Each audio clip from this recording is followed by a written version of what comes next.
There are things that shouldn't exist outside of nightmares. A conscious woman, eyes wide open, bound to a tree in the middle of dense wilderness, alone, with no screams around her, no marks of recent struggle on the ground, just the heavy silence of the forest and her body there, as if someone had simply decided that this was the place where everything would end. Margaret didn't know how long she had been there, but she knew she hadn't arrived walking. The movement among the leaves was almost imperceptible at first. The birds stopped singing and everything fell into absolute silence. Then came the smell, strong, wild, impossible to ignore. When she turned her head, her eyes met those of a jaguar just a few yards away. The animal watched her coldly, but what happened in the following minutes would defy everything that town believed it knew about the forest and about who really was the predator. The pain in her wrists was constant. The ropes cut deep into her flesh whenever Margaret tried to move. Her mouth was dry, her tongue stuck to the roof of her mouth, and she tried to remember when she had last drunk water. The last clear thing in her memory was the conversation on the porch of her house 4 days ago. Harrison was there as always, with that smile that never reached his eyes.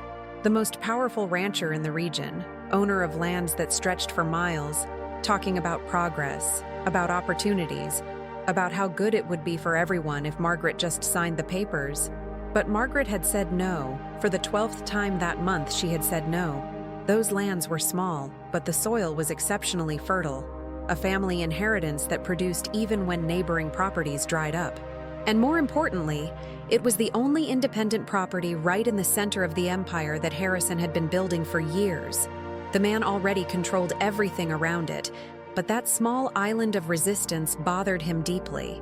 Harrison had stood up slowly, adjusted his hat on his head, and said something that at the time seemed like just the frustration of a man used to getting what he wants. Now, tied to that tree, the words gained another weight. The jaguar took a step forward. Margaret felt every muscle in her own body lock up. The animal was enormous. The black spots on the golden coat formed patterns that seemed to change as the light filtered through the leaves moved. The yellow eyes didn't blink, fixed on her with an intensity that cut deeper than any knife. Margaret thought of Thomas, her brother, imagining how long it would take him to realize something was wrong. She thought if anyone would come looking for her. She thought if Harrison was counting on that, on the fact that no one would look to the forest when a woman disappears in the backcountry. The jaguar approached closer and then did something Margaret would never forget. The animal tilted its head to the side, as if evaluating something that didn't make sense. Margaret held her breath, every fiber of her being screaming for her to stay still. Invisible, anything that wouldn't awaken the hunting instinct of that creature. But the jaguar didn't attack. Instead, it began to sniff the air around her, moving in a slow circle, investigating. The enormous paws made no sound at all on the dry leaves. It was like watching a ghost made of muscles and claws. Margaret forced her mind to work through the panic. There was something wrong with that whole situation, something beyond the obvious. Harrison wasn't a man to dirty his own hands. Never was. He always had people to do the heavy work. He always knew how to maintain the appearance of a respectable man while getting exactly what he wanted. Taking someone to the middle of the woods and leaving them tied up wasn't his style. It was too crude, too risky, but it was efficient and had the advantage of not leaving traces that pointed directly to him. The jaguar stopped in front of her again, this time so close that Margaret could see the old scars on the animal's snout, marks of a lifetime surviving in that forest. The smell was penetrating, wild, charged with something primitive that made every human instinct scream danger. The yellow eyes studied her face with a disturbing intensity, and then the jaguar did something completely unexpected. It raised its front paw and touched the ropes that bound Margaret's right wrist. The touch was almost delicate at first. The claws retracted, scratching the surface of the braided fibers. Margaret felt her heart race even faster, if that was possible. What was this animal doing? The jaguar pulled slightly, testing the resistance of the rope, and then applied more force. The claws extended, tearing some outer fibers. The sound was low, almost inaudible, but to Margaret it sounded like thunder. 4 days ago, when Harrison left her porch, Margaret was sure she knew the limits of that man. She was sure that, in the end, everything would be resolved in court or through exhaustion. Now, with bleeding hands and a Jaguar literally undoing her bindings, Margaret realized how much she had underestimated the determination of a man who had never heard a definitive no in his life. Harrison hadn't just ordered her abandoned there. He had made sure to choose the deepest place in the woods, far from any known trail, a place where the body would only be found when nothing remained but bones. The rope gave way a little more under the Jaguar's claws, and Margaret understood she was about to discover if this was a liberation or just the beginning of a different end. The rope broke completely with a dry snap. Margaret's right wrist was free, but she didn't dare move. The Jaguar stepped back 2 paces, observing the result of what it had done as if it were as surprised as she was. Her arm hung uselessly at her side, numb after hours in the same position. Margaret needed all her willpower not to try to reach for her left wrist, which was still bound. Any sudden movement could completely change the animal's behavior. The Jaguar approached again. This time it went straight to the other side, repeating the process. The claws worked the fibers with a precision that seemed impossible for a wild creature. Margaret watched without believing what her eyes were seeing. This didn't make sense. Jaguars were hunters, predators at the top of the food chain. They didn't free-tide prey, but there she was, feeling the second rope give way under the sharp claws, fiber by fiber. When her left wrist was free, Margaret let her arms fall slowly, ignoring the sharp pain that ran through the atrophied muscles. Her legs were still tied to the tree trunk. The Jaguar stared at her for a long moment, and then, without any warning, simply turned and disappeared into the vegetation. The silence that remained was deafening. Margaret waited, counted to 100 inside her own head, forcing her lungs to work at a controlled rhythm. When she was sure the animal had really gone, she began to work on the leg ropes. Her fingers didn't respond properly, tingling violently as circulation returned. Each knot was torture, but she persisted. There was no choice. The light filtering through the canopy was different, weaker, orange-tinted. The day was ending, and Margaret knew she needed to get out of there before complete darkness. The forest at night was a different place, much more dangerous, and she didn't even know which direction the town was. They had put something over her head when they brought her, an old burlap sack that smelled of animal feed. She remembered the swaying of the vehicle, the curves, the time that seemed like an eternity until they stopped and dragged her out. Harrison didn't do anything without reason. Those lands were worth gold because of the fertile soil that produced 3 times more than any other property in the region. And they were the only independent spot in the middle of the absolute domain that Harrison had built, property by property, buying or forcing each neighbor to sell. Margaret's refusal wasn't just a financial obstacle. It was a public humiliation. A small rancher defying the most powerful man in the region. That couldn't stand. When the last rope gave way, Margaret tried to stand and nearly fell. Her legs wouldn't support her own weight. She grabbed onto the tree, breathing deeply, waiting for strength to return. That's when she heard voices in the distance, human voices. Her first instinct was to scream, ask for help, but something made her hesitate. The voices were arguing, and one of them she knew all too well. It was one of the men who worked for Harrison, and they were coming back. Margaret threw herself to the ground behind a set of dense bushes, ignoring the pain that exploded in every part of her body. The voices were closer now, and she could distinguish loose words among the sound of footsteps on the undergrowth. They were talking about checking if she was still there, about making sure there was no mistake this time. Margaret's heart pounded so hard she was sure the sound echoed through the entire forest. 2 men emerged in the small clearing. Margaret recognized both, Dale and Curtis, workers who were always around Harrison, doing jobs that nobody asked too much about. Dale carried a machete in his right hand, the blade reflecting the last rays of sun. Curtis had a rifle resting on his shoulder. When they saw the empty tree, both stopped at the same instant. Dale let out a low curse and approached the trunk, examining the cut ropes that still hung from the bark. He picked up one of the ends, rubbed it between his fingers, observed the frayed threads. Curtis walked all the way around the clearing, his eyes scanning every shadow, every movement of the leaves. Margaret held her breath, making herself as small as possible behind the bushes.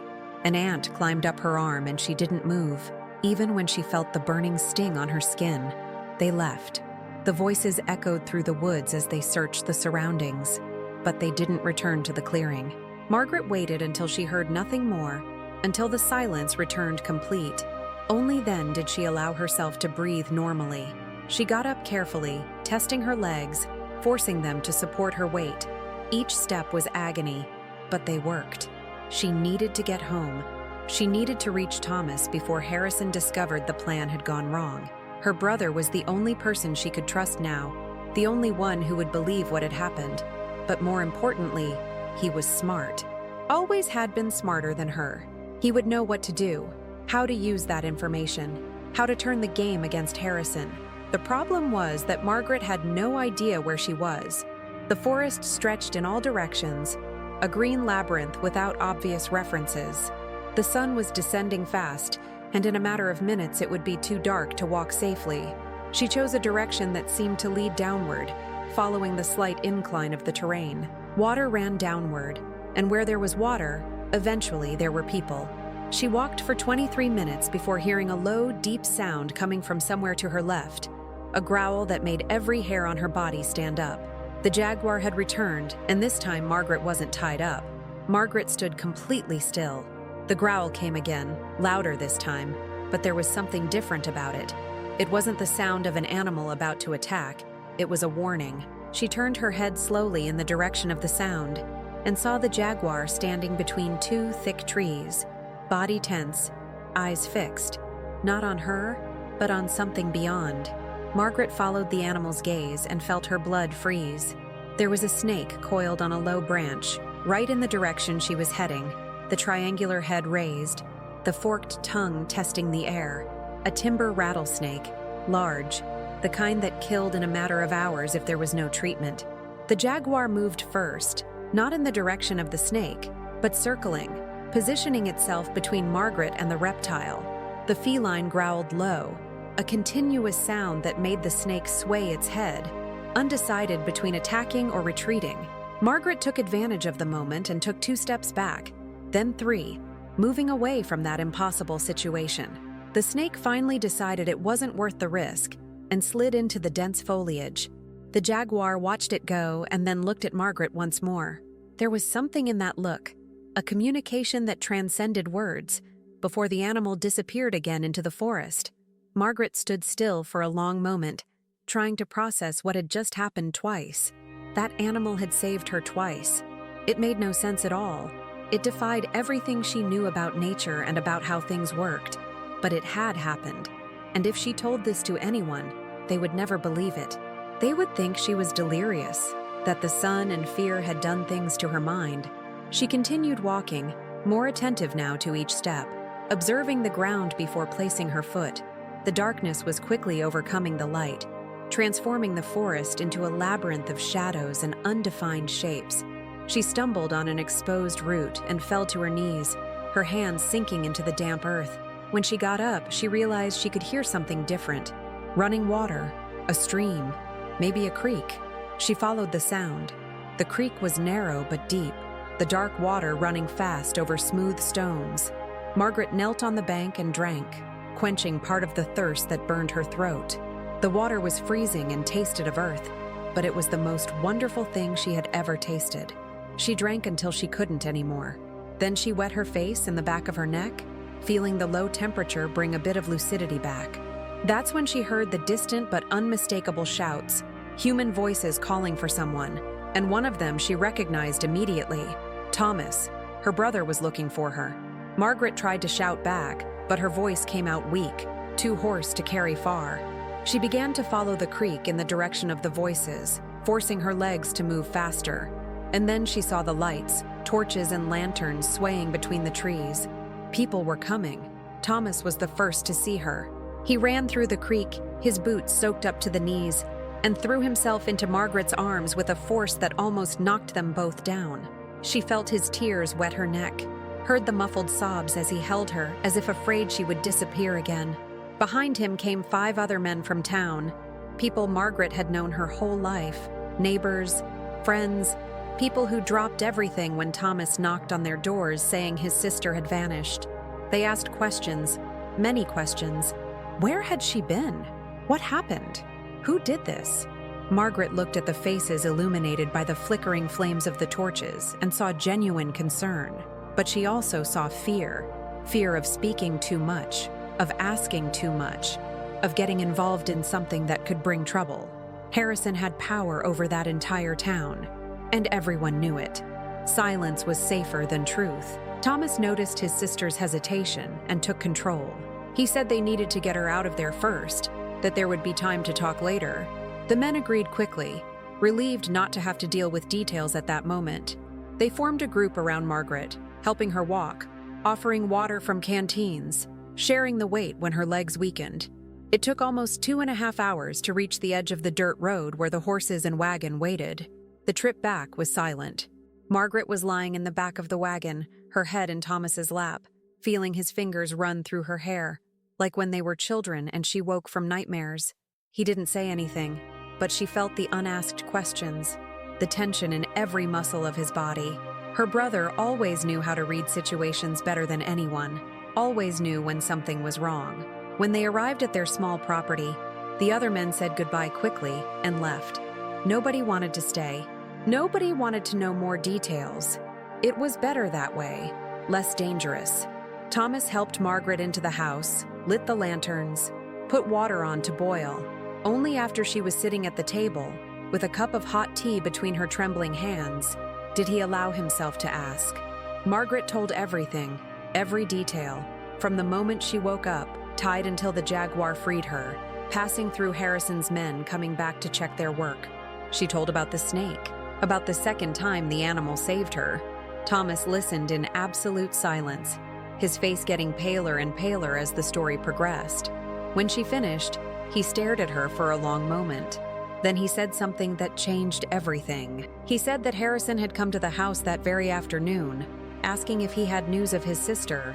He said he seemed worried, that he offered help to search, and that he brought witnesses with him, respectable people from town, just to make sure it was recorded that he, Harrison, was on the right side of this story. The cruelest and most powerful rancher in the region, building his perfect alibi, while Margaret should have been dying in the forest. Margaret felt anger rise like bile in her throat. Harrison hadn't just tried to kill her, but was building a narrative where he would be the concerned hero, the supportive neighbor who offered help when the poor rancher mysteriously disappeared. It was genius and disgusting at the same time. Thomas placed his hand over hers, his fingers cold but firm. He had that expression Margaret had known since childhood, the same one he made when he was putting together a plan. He said they couldn't simply accuse Harrison, not without proof, not against a man with so much power and money. Margaret's word against his would mean nothing, especially with respectable witnesses on Harrison's side. Worse yet, if they made noise now, Harrison would simply deny everything and then finish the job more definitively. But Thomas had another idea. He knew the men who worked for Harrison. He knew their families, their fears, their emotional debts. Thomas spent the next 4 days visiting people. He went to Dale's house on a hot afternoon, bringing a basket with fresh bread and medicine for back pain. His wife received him with a smile that quickly dissolved when she saw the expression on Thomas's face. He asked to speak with Dale alone. When he appeared, sweaty from work in the field, Thomas didn't waste time with preambles. He asked if Dale remembered the night 7 years ago when his young son had a fever so high that seizures began. He asked if he remembered knocking on their door, desperate, because the doctor was 4 days' travel away and the boy was dying. He asked if he remembered how Thomas stayed up all night beside the child, using his knowledge, his medicines, keeping the boy alive until the fever broke at dawn. Dale went pale, said yes, that he would never forget, that he owed his son's life to him. Thomas then asked if his sister's life was worth less than that boy's life, who now ran healthy through the yard. He asked how much Harrison had paid for him to leave a woman tied in the forest waiting for death. He asked if he could sleep at night. Dale collapsed, fell to his knees right there, his hands trembling, and said he couldn't anymore, that he saw Margaret every time he closed his eyes, that Harrison's money was burning his hands. It was Dale who told where to find Curtis that night. And it was Dale who 3 days later entered the police station with Thomas and Margaret and confessed everything in front of the sheriff. He told every detail: how much Harrison paid, how they planned it, where they left Margaret, the specific orders to choose the most isolated place possible. He said Harrison wanted those fertile lands to complete his absolute dominion of the region, and that Margaret's refusal was a public humiliation the powerful rancher couldn't tolerate. Harrison was arrested that same afternoon. He yelled, threatened, promised consequences. He said Dale was lying, that all of it was invention, that Margaret was manipulating the situation, but the evidence was abundant. And even Harrison's money and influence had limits when confronted with direct testimonies, physical marks impossible to ignore, and the detailed confession of a man destroyed by guilt. The entire town was in shock. The rancher everyone considered untouchable, the most powerful and cruel man in the region, was behind bars waiting for trial on attempted murder charges. The trial lasted 3 days. Dale maintained his testimony, each word weighing more than the last. His confession was detailed, precise, impossible to refute. Curtis, confronted with his partner's betrayal and knowing there was no going back, confirmed everything too, trying to negotiate a lighter sentence in exchange for cooperation. The marks on Margaret's wrists were examined by a doctor who confirmed they were consistent with prolonged bindings. And when the judge asked Harrison if he had anything to say in his defense, the most powerful rancher in the region fell silent for the first time in his life. The sentence was harsh. 18 years in prison for premeditated attempted murder. Harrison aged 10 years the moment he heard the verdict. His properties were confiscated to pay the costs of the process and compensation to Margaret. The man who once controlled half that region left the courthouse handcuffed, head down, destroyed. The entire town was in the street to see. Some in respectful silence, others not hiding their satisfaction at seeing the powerful finally pay for his crimes. Margaret stood outside the courthouse for a long time after they took Harrison away. Thomas was by her side, as he always had been. He didn't say anything, just held her hand while they watched the crowd disperse. There was something heavy in the air, a feeling that something fundamental had changed in that community. The fear Harrison had planted for years was beginning to dissipate, replaced by something different, hope, perhaps, or just the understanding that no one was really above justice. Now, before we continue with what happened next, I want to ask you something. Have you ever experienced a moment where an animal did something that completely defied your expectations? Maybe a wild creature that helped instead of harmed, or behaved in a way that seemed almost human? Drop your story in the comments below. I read every single one, and I'm genuinely curious about your experiences. And if you're enjoying this story, hit that subscribe button so you don't miss other incredible true stories like this one.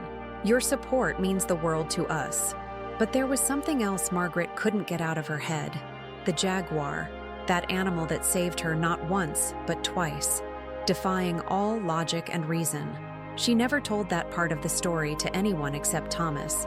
She knew they wouldn't believe it, that they would think the trauma had distorted her memories, but she knew what she saw, what she felt. And 4 weeks after the trial, when she returned to that forest for the first time, bringing offerings of fresh meat that she left in a clearing near the place where she had been tied, part of her hoped to see those yellow eyes one more time. The Jaguar never appeared, but Margaret returned every month, leaving food, maintaining a respectful silence. It was her way of giving thanks, of honoring something she had no words to explain. Thomas thought it was just a way for her to process the trauma, and maybe it was, but for Margaret it was more than that. It was a recognition that there were forces in this world that didn't need to be understood to be real. The property prospered in the following months. With the compensation, Margaret was able to make repairs she had been postponing for years, hired help, expanded the planting. Thomas opened a small veterinary practice that quickly gained clients from neighboring towns. Life went on, as it always does, but different, lighter, safer. And whenever Margaret looked at the forest in the distance, she felt a deep gratitude for being alive, for having a second chance she almost didn't get. The story of the rancher who was saved by a jaguar became legend in the region, told and retold, each version a little different from the last. But for those who lived it, the truth was simple. Sometimes justice comes from the most unlikely places, and life finds ways to protect itself that no human mind could predict. The months that followed brought changes nobody expected. Margaret's story, once whispered in fear, became a rallying cry for others who had suffered under Harrison's tyranny. 3 more families came forward with their own testimonies of intimidation, forced sales, and threats. The investigation expanded, revealing a network of corruption that went deeper than anyone imagined. Harrison's empire, built on fear and manipulation, crumbled completely. But Margaret wasn't interested in revenge or glory. She focused on her land, on making it thrive not just for herself, but as proof that goodness and integrity could prevail. She started a cooperative with neighboring small farmers, sharing resources and knowledge. The fertile soil that Harrison had coveted so desperately now fed dozens of families instead of lining one man's pockets. Thomas noticed changes in his sister too.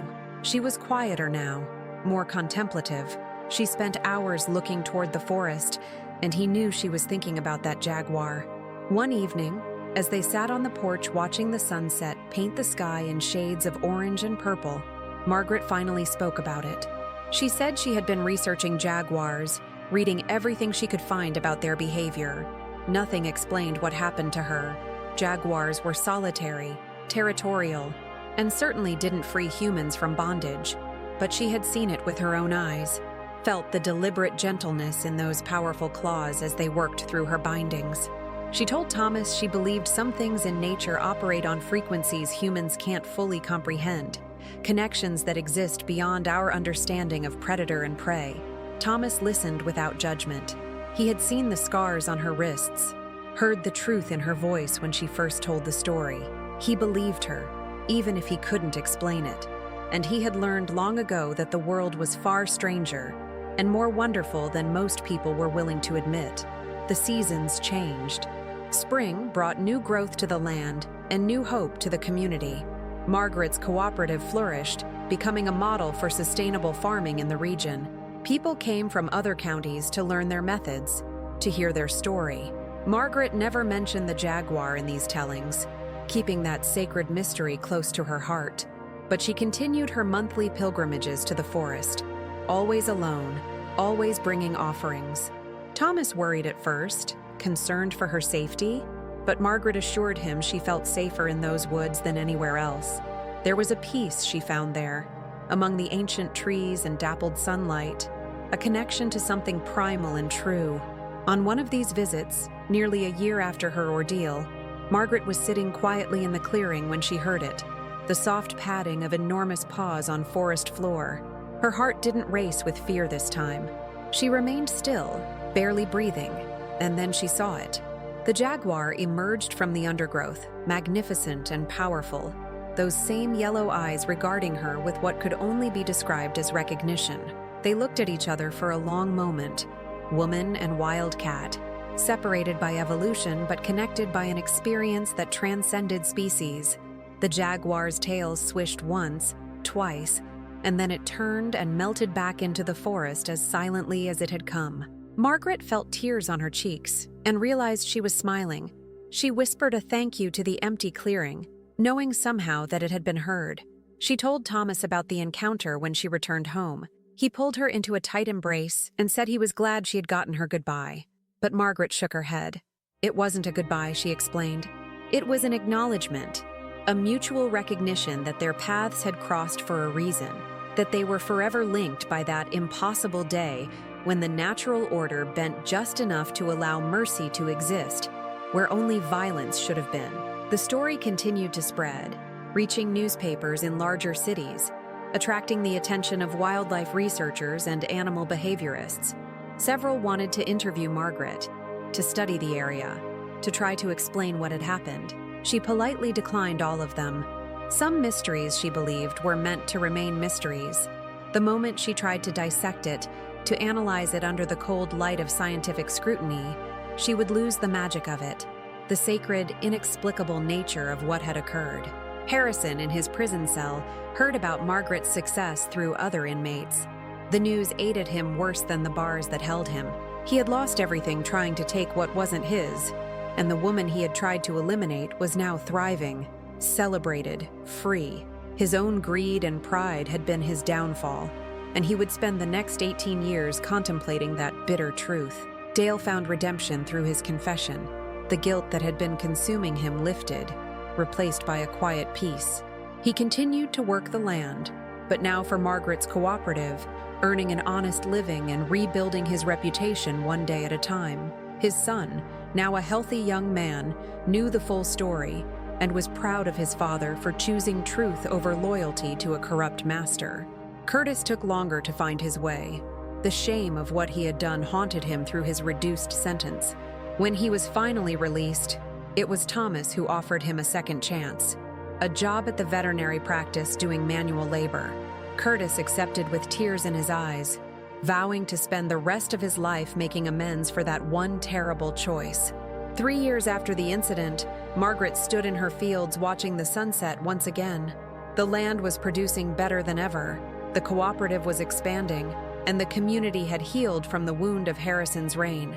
She thought about how close she had come to losing everything, to becoming another forgotten victim of greed and power.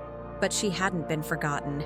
She had been saved by something impossible, something that defied explanation. And in being saved, she had saved herself, finding strength she didn't know she possessed, fighting back against corruption with truth as her only weapon.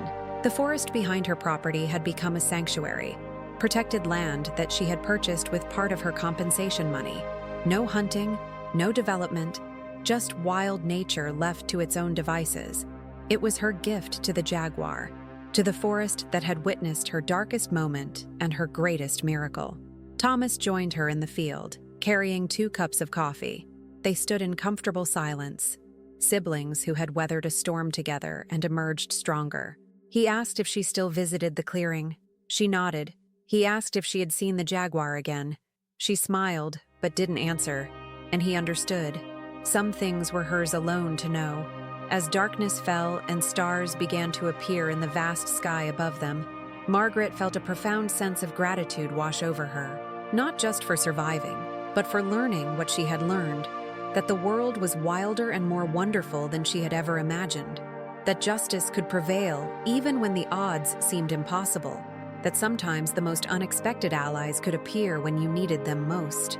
She thought about all the people who had supported her, Thomas, who never doubted, Dale, who found his courage, the townspeople who eventually stood with her against Harrison's power. She thought about the legal system that, despite its flaws, had worked in the end. But most of all, she thought about those yellow eyes in the forest, about razor-sharp claws used with surgical precision to free instead of harm, about an animal that should have been her death becoming instead her salvation. The Jaguar had given her more than freedom from those ropes.